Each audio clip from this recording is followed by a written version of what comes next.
Welcome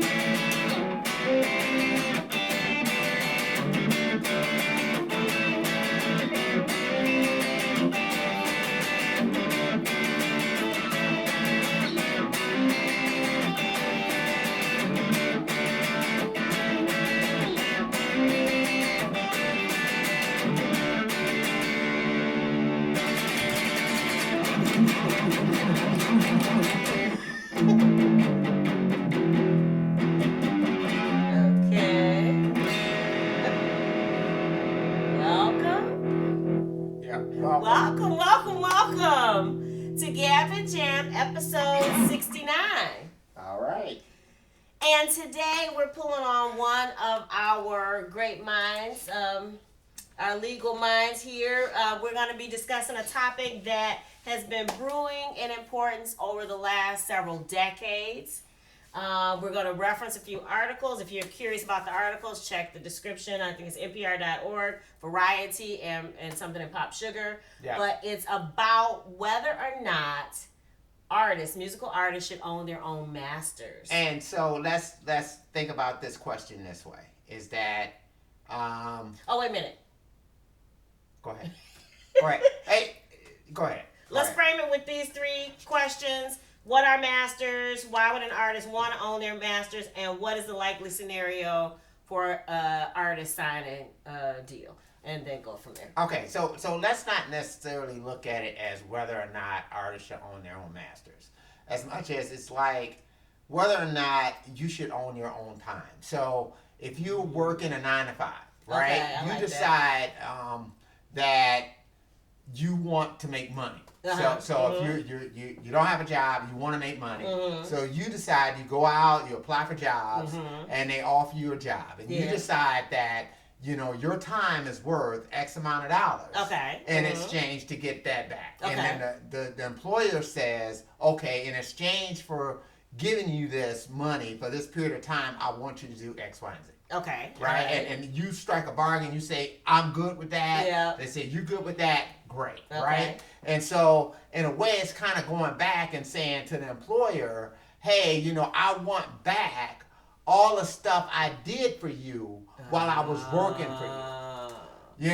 So let's just say you're there and you're making stuff or whatever else. You're a welder, you're welding stuff, whatever. Okay. And then it's going back to the employer and saying, hey, all that stuff I did for you, give me that stuff back. Right. And the employer is saying to you, hey, look, no, I paid you for that. So, similar to if you wrote an article, if you work for a publishing company and you wrote something. Right. And they have the rights to it because they're paying you a salary for writing it. And you're saying, I go back and say, I wrote it, it's mine, I should be able to go make some money off it. Exactly. So each time it depends on how you walk into it, right? Okay. So for instance, if I walk in and I'm more of a freelance writer, and so I want to say to them, hey, look, okay, I'm giving you limited rights to the access to these articles. Okay. And this is what our contract says. That during this period of time, I can't use this article for anything else. Then after this period of time's over, I can take it and do whatever I want to do with it. Okay. As opposed to, and this is kind of going into work made for hire under copyright law. Okay. As opposed to me saying, hey, I'm hiring you to do this specific work. And you just work for me. Mm-hmm. So in essence,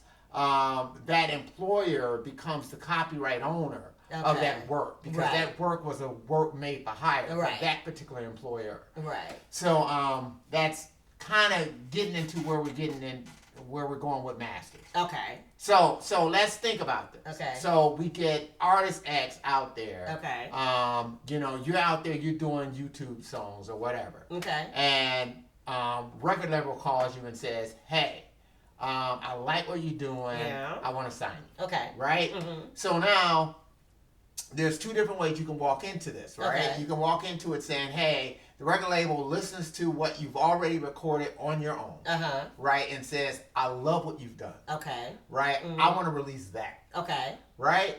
Record label still may say, but I want to own that master. Okay. And I'll give you, X amount of dollars for the right to own that master. Okay. And the master is what exactly? So the master is the original recording of the composition. Okay. So meaning that I set up, like I was just playing Fly Away by Lenny Kravitz. Right. Okay. So that's the original composition of Fly Away. That's that composition. Right. That's that song, right? Now, when Lenny Kravitz went into the studio and he recorded that record, Virgin gave him a certain amount of money as a budget to record that record, that album, right? And then 5. Right, record the album 5, right? They give you a certain budget in order to do it. Now, you as an artist, you may say, "Hey, I got my own studio, so I take that money and I do whatever I want to do, right? Bills, I don't necessarily use it for recording time because I'm doing it in my own studio, right? However, when Virgin did that with Lenny Kravitz, they were saying, well, one thing I got out of it is I own those masters. Right. So those master recordings that you did when you recorded those songs 4 or 5, they belong to us. Because you accepted this advance or the studio budget. That was part of your deal that you made with them. Okay. Now, there are rights that also flow with the individual composition, like I was talking about. There's a copyright that goes along with that. Lenny Kravitz and whoever he may have composed a song with, they own that copyright. Okay. And then there are certain inherent publishing rights that also go along with that. Okay. And so the record company usually gets a piece of the publishing. Okay. And usually artists will also have a piece of the publishing. Okay. So that master has a couple of different copyrights that are associated with it and rights, other types of rights that are a part of it. So there are publishing rights that flow from that, and there are 2 distinct copyrights that come from it. Okay. One is in the underlying composition, right? And then one is in the actual recording. Okay. Right? That's the sound recording, right? Okay. And so record company normally owns the copyright in that sound recording. Okay. Right? Usually composers own the right in the composition. Okay. All right. So composer composition goes with that, right? Okay. And so that's normally the way record deals run. Okay. So when we're looking at the record industry, it is what I would call a high risk, low return type of investment that you make, right? And people usually make it because of the fact that it's a great business to be associated with. I mean, the Beatles, Rolling Stones, all the rest of that stuff. I mean, the fact that you could get someone like a Taylor Swift. You want to take that chance, but kind of part of taking that chance is that you try to bake into it. If this artist does happen to succeed, the highest maximum reward for yourself on the back end as far as the amount of money you can make. That's possible. That makes sense. And part of what lets that happen is ownership of those masters. And so that's why record companies want to own the masters. It's like, I'm taking this huge risk on you as an artist, and the fact that it pays off, I want to make sure I make as much money as possible. Right. Because a lot of times what happens is successful artists ends up paying for those artists who aren't successful. That only roughly 10% of artists that are funded actually make any money. Is that correct? That is correct. Oh, so 9 out of 10 don't make any money. Right. And so usually those big artists like a Taylor Swift are going to end up subsidizing other artists. Okay. So from a record company perspective, that's why owning the masters means so much. Okay. From an artist perspective, such as Taylor Swift, it starts to mean more as you start to make more money and be more profitable for yourself. And also start to be more in demand, because one of her big concerns was that things are going to be used now that they can capitalize on her star potential, that things might be used for commercials and brands that she is not interested in supporting, endorsing, things like that. So again, I mean, I look at that argument a bit speciously, but I think this is all about money. So meaning that to the extent that it is licensed for whatever, right? If you own the masters, you make more money off of it than if you don't own it. Okay. So that's why I look at that a bit speciously. I'm just trying to think of, outside of maybe using it to support, or something or a Trump campaign or something like that, which I'm thinking whoever buys this stuff is not going to do that anyway. Right. Yeah. I'm just trying to think of what is it that's out there that's going to make Taylor Swift say, oh my goodness, no, not that. Right. I mean, we just saw with Jay-Z. Right. Once he got an ownership interest in the team, once the NFL kind of sweetened things up with money, you know, his whole stance about the whole camperment thing, it kind of was like, yeah, you know, we're kind of past kneeling now. We're ready to move on to another stage now. You know, things kind of change, you know, where money is attached to stuff. Okay. So again, I mean, I understand that Taylor Swift, I say it's about the integrity of my art and trying to make sure that my art is used for the divine purposes for which God flowed these beautiful songs through me. Okay. You know, it's kind of, I don't know, it's kind of specious because I'm thinking that it's all about the money. Okay, but how about this? Go ahead. How can an artist guarantee that they gonna own their masters? Yes. Don't sign with anybody. Keep your money, keep your masters to yourself. Okay. Don't take anybody else's money. Okay. Because when people give you money, yes, they want something in return. That's what they want. You don't get something for nothing. Right. You do not. Right. And to the extent that you're Johnny No Name, or let's just say you're me. Right? Mm-hmm. And record label comes to me and says, hey, dude, look, we're willing to take it. You know what? We're going to put your record out. We're going to take care of it. We'll do what we want to do. We're going to give you $500,000 for those masters. Now, to the extent that I'm not saying, no, dude, I can't do that. Because my masters, they, you know, you can have anything, but not my masters. Well, you're not getting my masters. We did kind of have a similar situation, not particularly the masters. But again, it's the sweet spot of the money. Right. They didn't offer us any money. They didn't offer us $500,000. No. You know what I'm saying? That just, it makes all the difference in the world. That maybe if they had been offering a substantial sum of money, we might have signed in perpetuity for a couple of our songs. You might be wanting to do that. And a lot of times they do want it in perpetuity. And when they say it's really forever.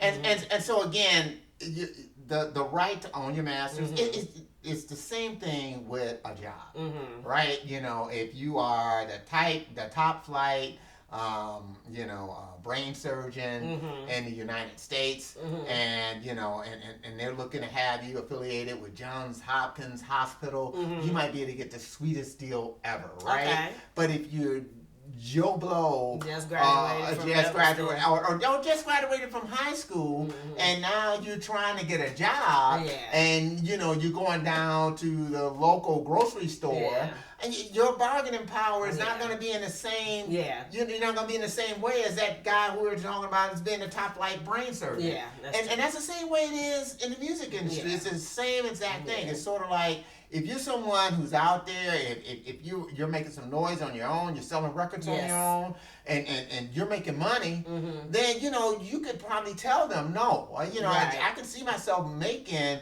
$500,000 by myself. Right. Yeah, I don't need to give you my masters. Right. So, you know, you got to come with a better deal. Yeah, and that makes sense, right. Now, I'll license them to you for a limited amount of time, and you could take it and work with it during this period of time, but they revert back to me. But you got to have bargaining power in order to do that. Yeah. I mean, it's all about bargaining power. Yeah. At the end of the day, you know, if you don't have bargaining power, if you don't have that aspect of it, same thing with Taylor Swift, and she negotiated, or even a deal that she left on the table. That the deal that she left on the table was like, hey, every new master that you make for us will give you an old one back. Right. Now, really, that to me was a sweetheart deal, because the old masters are proven with respect to their value. Yeah, that's true. They have a certain intrinsic value to them, because people are going to go back to our old catalog, and those are her greatest hits. Yeah, that's As of right now, I don't know if Taylor Swift's songs going forward are ever going to rival what she's already released. As far as making money and popularity. Right. So what I have over here is money in the bank. Right. As opposed to this stuff here. Right. And then I'm not saying that, at least the way that I understand the deal, I'm not sure. I'm not saying that it's contingent on whether or not this new master and the records and things that are associated with it sells 10 million copies. So it's not saying that, if you hit a $10 million threshold, you get your master back. Right. So there isn't a condition precedent that's built into that from what I understand. As much as she just turns in a master, and they say, here you go. Right. So, you know, who knows? She can do live recordings of her old stuff and say, "Hey, Taylor Swift live. This is my new master." You know, I don't know if it was incumbent on them actually releasing it or not. I don't know any of that kind of stuff. But she gets the old master back. So she could have went about doing it. You know, to get to satisfy what you need to do under the deal and get the money back. So at the end of the day, I don't know how much money Taylor Swift is actually losing based on the fact she doesn't own those masters. But it must have not been too much because it didn't stop her from going over and signing with Universal. Yeah, that's true. And so at the end of the day, we know she's still making money off of those, and she's probably still making a nice penny off of those masters. And you know, and then, you know, she went on ahead, she did the thing with Universal. She didn't have to. So I mean, again, if you as an artist, if you want to own your own masters, don't sign with anybody. Keep them for yourself. But you might find that it's very difficult to get to the level of a lot of these other artists. You have to foot the bill for everything, and your level of influence is based on what you build yourself. So. Exactly. And so you're going to give something. If you're going to sign with somebody and they're going to give you a ton of money, they're going to want something in return. And they're going to want something in return more than just the promise of making money in the future. And so one of the things they're going to want, all of the people that they sign. So and then so one of the things they're going to want your masters, especially if they're paying for the recording time. And not a lot of times too with these artists, they're paying for recording time. You know, whether or not the artist is recording it in their home studio and maybe not actually paying, you know, a third party to record it, that's still a part of it. You know, and so again, I mean, you know, owning masters to me is I don't know, it's a tricky thing. It all depends on your ability to actually exploit it and exploit it better than the record companies can and make a bigger profit of it on your own, even if you are making the marginal profit that you may make if you're associated with a record company. Because the record company's sphere of influence and the probability of highly exploiting those masters to make them very lucrative and make them where they can make a ton of money is, you know, they're in a better position than most independent artists are. So anyway. What do you guys think? Do you think it is important for artists to own their masters? We would love to hear your thoughts on it. Make sure you leave it in the comments below. And what is coming up? Actually, what's coming up is Blogvember. Blogvember, okay. We're going to be doing a post a day podcast, video, and the blog post. So 3 posts a day for 30 days. Oh, great. Yeah, so that's coming right up. We're going to base it on tips this time. So if you have tips that you want us to share with you related to anything, drop it in the comments below and we'll be sure to get to yours first. Right. But in the meantime, if you're interested in building your brand, building your D.I.Y. Rockstar Empire, make sure you join our Facebook group, because these are the things that we discuss on a regular basis, how to fortify your own empire. If you dig the vibe, make sure you subscribe. And as always, we're wishing you love, peace, and